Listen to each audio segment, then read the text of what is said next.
Being Cambridgeshire Libraries, we love a book set in Cambridgeshire.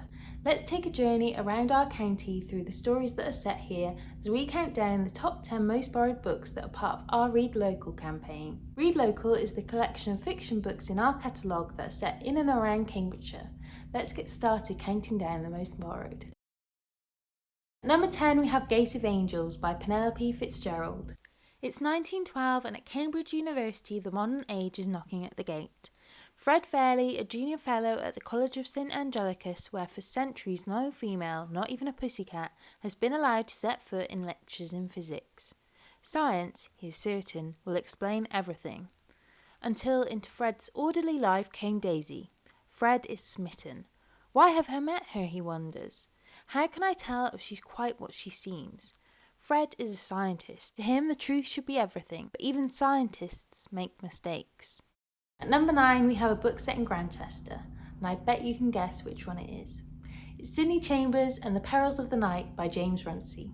Accompanied by his Labrador Dickens and the exasperated Inspector Geordie Keating, Sydney Chambers is called to investigate the fall of a Cambridge don from the roof of King's College Chapel, a case of arson at the glamour photographer's studio, and the poisoning of Zafar Ali, Grantchester's finest spin bowler. And in 8th place we have How to Be Both by Ali Smith. This is a novel all about art's versatility.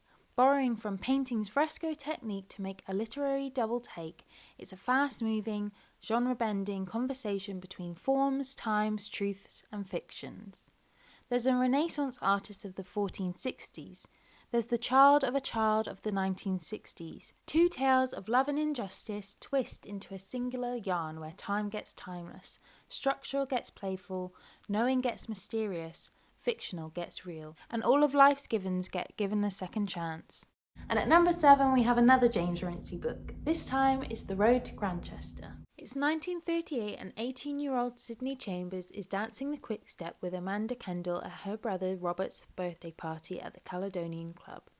No one can believe on this golden evening that there could ever be another war.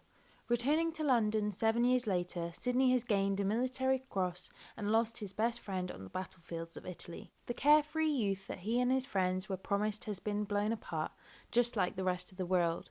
And Sydney, carrying a terrible secret guilt, must decide what to do with the rest of his life.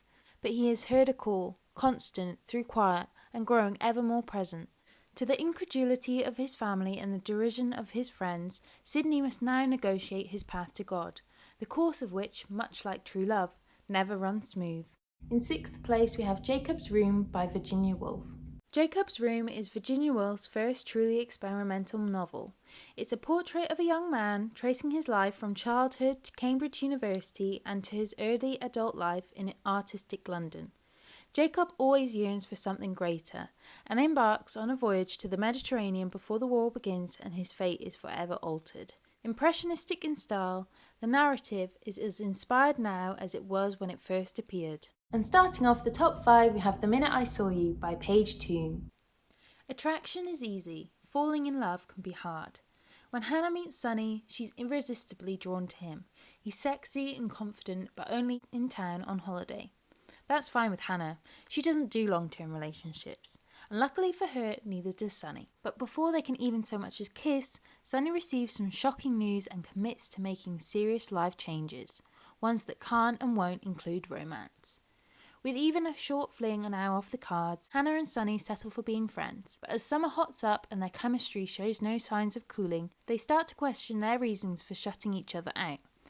Are they both too broken to find love? And if they tear down the walls between them, will they still like what's on the other side? And in 4th place we have The Cambridge Murders by Glyn Daniel. Fisher College at Cambridge lies between St John's and Trinity Colleges. Here one morning the people clamouring for admission on the last day of term were admitted to find, lying across the path, the body of one of the college porters. The murder of the porter begins a mystery which deepens when it's found that the unpopular dean of the college is missing. The search for the murderer is conducted in part by the police and partly by the Vice President of Fisher College, Sir Richard Charrington, an eminent but slightly eccentric archaeologist with a penchant for amateur detection. And we've reached the top 3. In 3rd place we have Tom's Midnight Garden by Philippa Pearce. When Tom is sent to stay at his aunt and uncle's house for the summer, he resigns himself to endless weeks of boredom. As he lies awake in his bed, he hears the grandfather clock downstairs strike. 11, 12, 13. 13? Tom races down the stairs and out the back door, into the garden everyone told him wasn't there. In this enchanted 13th hour, the garden comes alive, but Tom is never sure whether the children he meets there are real or ghosts. This entrancing and magical story is one of the best-loved children's books ever written. In second place, we have The Cambridge Plot by Suzette Hill. Rosie Gilchrist and her hesitant sidekicks, Felix Smythe and Professor Cedric Dilworthy, are visiting Cambridge. Rosie to attend a Newnham reunion and Felix and Cedric to attend preparations for the unveiling of a statue of the latter's old tutor. But plans for the statue are far from set in stone, and the meddling Gloria Biggs Boothby is determined to see it's created by another artist.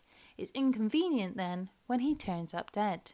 And the number one most borrowed book that's part of our Read Local campaign is 9 Lessons by Nicola Upson. Called to the peaceful wooded churchyard of St John's at Hampstead, Detective Chief Inspector Archie Penrose faces one of the most audacious and unusual murders of his career. The case leads Archie to Cambridge, where, coincidentally, his old friend Josephine Tay has recently settled. Before long, another body is discovered. In the shadow of King's College Chapel, Archie uncovers a connection 25 years old which haunted both of the victims, as well as some of their living companions. Archie and Josephine each grapple with savage malefactors intent on making their victims pay. They must race to stop another attack.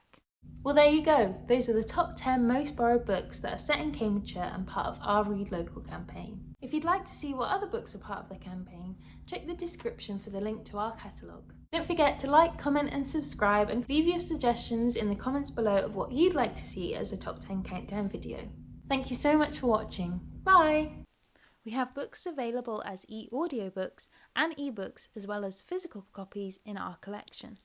We also have a monthly e-newsletter that you can sign up to receive news about the latest going-ons across Cambridgeshire libraries. Links will be in the description.